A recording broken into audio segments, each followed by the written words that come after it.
I am so honored to be here today with all of you fighters, you Mama Bear fighters. You're an inspiration to me every single day, and I am honored to share the stage with my friends Maud and Tiffany, who I met before she even started Moms for Liberty, when we were both very frustrated with the fact that our children were not able to attend school.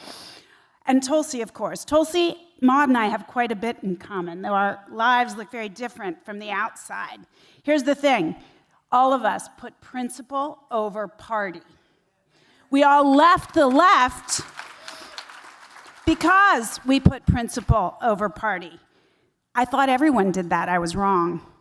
We value freedom over fitting in and falling in line. And we prioritize truth over everything else. And we screw up our moral courage every single day because it isn't easy, but we have to do it to fight for it. We fight for the truth every day, even if it means risking everything.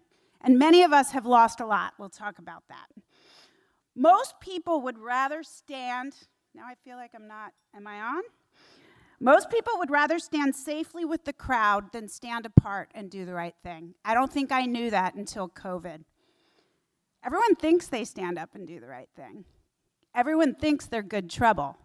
They're no trouble at all. I don't think most people have ever been in a room where they're the only person to think a thing and then say that thing out loud. They surround themselves with people that agree with them. They are the most conformist people I have ever met in my life. These are the people I spent my entire adult life with in San Francisco. But here's the thing. There are always people in every generation, in every geography, who stand up and do the right thing no matter the cost. And that is the people here in this room. That is the people here on this stage, and I am honored to know you.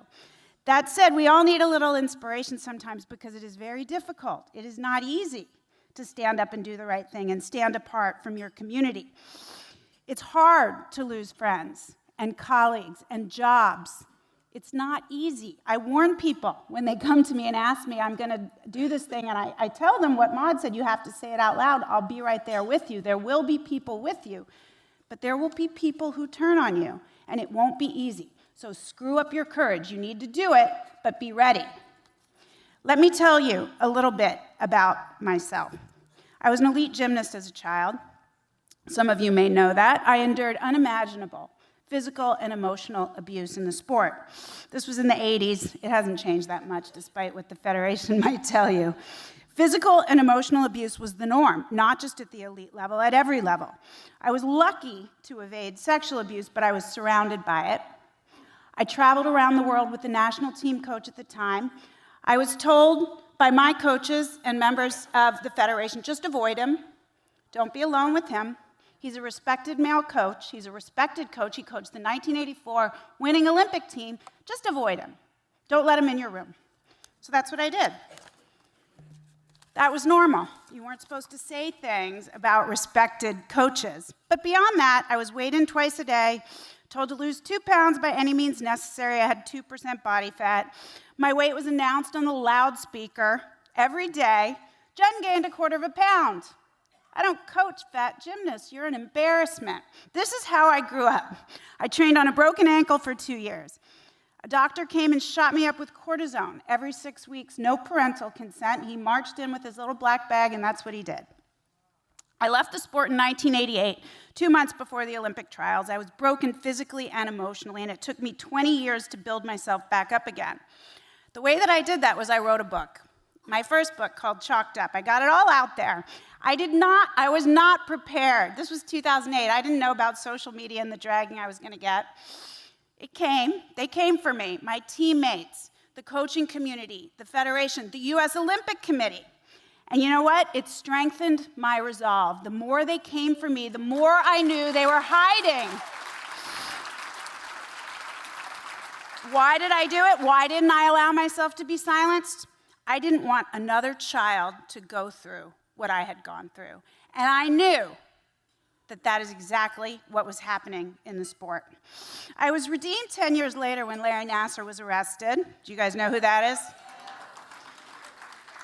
I made a movie called Athlete A, which you can watch. It's still on Netflix. And suddenly I was a hero. It was 2018, 2019. I know my time is almost up, but I'm gonna wrap it up very, very soon. I decided, once I was redeemed and I was a hero, that I should push back on COVID restrictions. You can imagine that went pretty well for me. If you know my story, you know that it did not. COVID hit. I decided, this is about when I met Tiffany, I decided, despite the fact that I lived in deep, deep blue San Francisco and was a very senior executive in a very prominent company, I decided, what the heck, I'm gonna fight for children once again. I didn't really think about it, I just started. I think that's key. Don't think too much, just start and do the right thing. Because if you think about it, you could talk yourself out of it. I won't get into the details. I pushed back on closed schools, closed playgrounds, which in San Francisco, playgrounds were closed for 10 months, and the masking of toddlers. It didn't go super well for me. I'll just leave it at that. I left San Francisco, my home of 33 years. I left the company that I had worked in for 23 years. I lost all of my friends, some of my family members, not to COVID.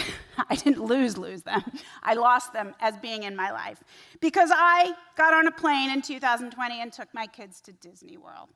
I was called a murderer by members of my own family. So I am 55 years old right now. I started over, new home, new city, ousted from corporate America because I dared to stand up for children. I started interviewing in 2023 for jobs that I'm very capable and qualified to do. I was asked, will you apologize? We cannot offer you a job unless you apologize. Apologize for what? I said. I was right about everything. It was then, this is 2023, mind you. It is consensus that closed schools were an abomination, consensus. But I had to apologize to allow myself to go back into corporate America and to earn a living for my family, my 4 children, 2 of whom were in college at the time. So I decided I was gonna have to find another way. I'm not gonna bend a knee, never bend a knee. So I started my own brand. It's called XXXY Athletics, combines my background as an athlete, my experience in fashion. We're here, come check out the product. Every single day, I think to myself, can I say that? Can I tweet that? And I go, I can say whatever I'm told I'm not supposed to curse. I'm not allowed to curse. Whatever the F I want. It's my company, my brand. You can't come for me. You can't come for me. The trolls, it doesn't matter what you say about me. So anyway, people ask me all the time, why were kids in free speech the hills you were willing to die on? And I ask them, why weren't you? What is wrong with you? If you aren't willing to die on a hill for kids and free speech, do you even have a hill? I don't think you do. And then I ask them, if you don't do it, who will? And that's what I ask myself every day. If you don't do it, who will? And everyone in this room answers that question for themselves. And you tell yourself it's you. And Maud tells herself it's her. And Tiffany does the same. So thank you for your courage, friends. You make me feel less alone every single day, and I am honored to be here with you all.